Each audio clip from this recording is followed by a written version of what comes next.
ജനുവരി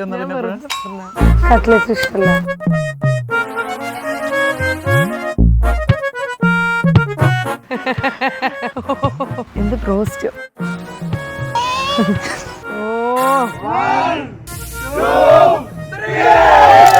കുറച്ച് കവറടാ. എടാ സത്യങ്ങൾ തുപ്പരുത്.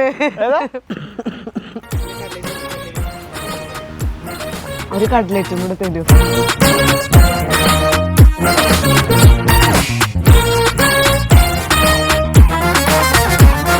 ഞങ്ങൾ ചാടിച്ചിട്ട് വരാൻ പ്ലാൻ ചെയ്തു. അപ്പോഴേക്കും അവള് വീട്ടിലെല്ലാം കോളേജിൽ വരുന്ന മുന്നേ ഞങ്ങൾ രണ്ടാളും ഒരേ ഇൻസ്റ്റിറ്റ്യൂട്ടിലാണ് എൻട്രൻസിന് പഠിച്ചത്. പക്ഷെ രണ്ടുപേർക്കും അങ്ങോട്ടും ഇങ്ങോട്ടും അറിയില്ലായിരുന്നു. കോളേജിൽ വന്ന ശേഷമാണ് കണ്ടിട്ടുണ്ടോ വെച്ചാൽ ശ്രദ്ധിച്ചിട്ടില്ല. അവിടെ ഒരു പ്രോഗ്രാം നടന്നിരുന്നു, അതിന് ഹോസ്റ്റ് ചെയ്തിരുന്നു. അങ്ങനെ ഇപ്പം പറഞ്ഞപ്പോ ഓക്കെ കണ്ടിട്ടുണ്ട്, അല്ലാതെ പീസ് അങ്ങനെ ഓർമ്മയൊന്നുമില്ല. അന്ന് അവളെ എന്നെ കണ്ടിട്ടുണ്ടെങ്കിലും എനിക്ക് സത്യം പറഞ്ഞാൽ ഞാൻ കണ്ടിട്ടില്ലായിരുന്നു. പിന്നെ കറങ്ങി തിരിഞ്ഞ് എന്റെ മണ്ടയ്ക്ക് തന്നെ വന്ന് വീഴുകയും ചെയ്ത്.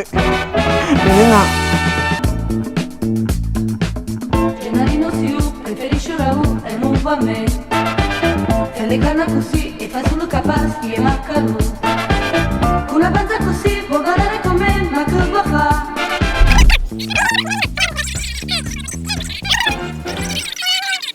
അപ്പോൾ ആദ്യമായിട്ട് കാണുന്ന കോളേജിൽ തന്നെയാണ്. എന്തോ ബയോകെമിസ്ട്രി അല്ലേ, ലാബിന്റെ ബുക്കോ കോട്ടോ വാങ്ങാൻ പോയപ്പോഴാണ് ആദ്യം കാണുന്നത്. ഇവന് ബാച്ച് റെപ്പായിരുന്നു. അപ്പൊ അങ്ങനെ പരിചയപ്പെട്ടു, ഫ്രണ്ട്സ് ആയി. പിന്നെ കുറച്ച് കഴിഞ്ഞപ്പോ അങ്ങനെ ഞാൻ ഇഷ്ടം പറഞ്ഞു.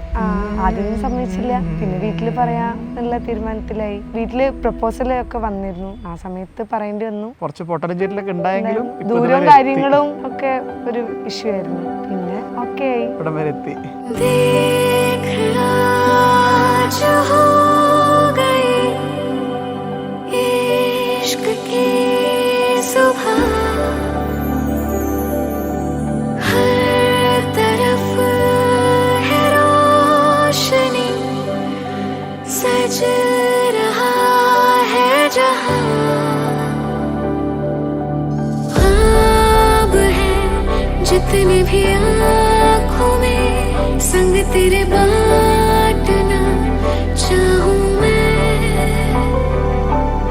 ഞങ്ങളെല്ലാം കൃത്യമായിട്ട് ഞാനൊരു പ്ലാൻ ചെയ്ത് വരും, അവളുടെ തോന്നിയ പോലെ വരും, എല്ലാം കുളമാവും. അങ്ങനെയായിരുന്നു ആദ്യം കുറേ പ്രശ്നം. പിന്നെ രണ്ടാളും അങ്ങോട്ടും ഇങ്ങോട്ടും അഡ്ജസ്റ്റ് ആയി കുറച്ച് സമയം എടുത്തിട്ടാണെങ്കിലും ഇപ്പോൾ എല്ലാം നന്നായി പോകുന്നു.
കട്ട്ലറ്റ് കിട്ടോ?